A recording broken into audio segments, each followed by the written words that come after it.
শিৱসাগৰৰ পৰা মাত্ৰ 60 কিলোমিটাৰ আঁতৰত মই এনেকুৱা এখন ৰিজৰ্টত আছোঁ না, আপোনালোকে দেখিলে মানে একদম মাথা নষ্ট হৈ যাব যে শিৱসাগৰৰ পৰা মাত্ৰ 60 কিলোমিটাৰ আঁতৰত আছে বুলি আপুনি বিশ্বাস কৰিব নোৱাৰিব। ব'লক ইয়াৰ ভিউটো এবাৰ চাই লওঁ। আহক আহক আহক আহক আহক আহক। কি ভিউ না, মাত্ৰ 60 কিলোমিটাৰ আঁতৰত আছোঁ শিৱসাগৰৰ পৰা। আপোনালোকে বিশ্বাস নকৰিব। কৈ আছোঁ এড্ৰেছটো কৈ আছোঁ। আগতে ৰিজৰ্টখন ভালকৈ এবাৰ চাই লওক।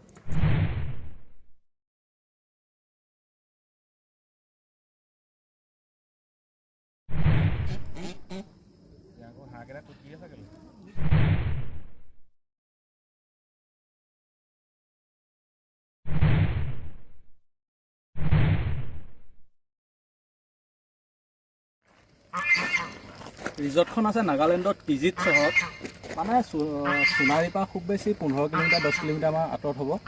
ৰাস্তাটো অলপ বেয়া বাৰু, কিন্তু ইয়াত আহি মানে যিটো ফিল না, মানে সঁচাকৈ বহুতেই ধুনীয়া। আগতে আপোনালোকে ভিউটো চাওক। ক'ৰবাত যদি আহিম বুলি ভাবি আছে, শিৱসাগৰত যদি থাকি দিন থকাকৈ ঘূৰি যাব পৰাকৈ, তেনেহ'লে ইয়াত আহিব পাৰে। মাত্ৰ শিৱসাগৰৰ পৰা 60 বা 65 কিলোমিটাৰে হ'ব। সোণাৰীৰ পৰা মাত্ৰ 15 কিলোমিটাৰ বা 10 কিলোমিটাৰ আঁতৰত আছে।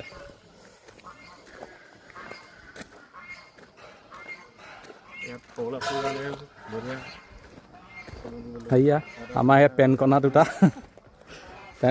একদম ধুনীয়াকৈ জোলনা লৈ আছে। চুইমিং পুলো আছে। মানে ৰিলছৰ কাৰণে ছোৱালীয়ে মানে জেগা অভাৱ নাই আৰু, এনেকুৱাই ধুনীয়া জেগা। প্ৰতিটো জেগাতে ৰিলছৰ কাৰণে মানে একদম আৰু পাৰফেক্ট জেগা।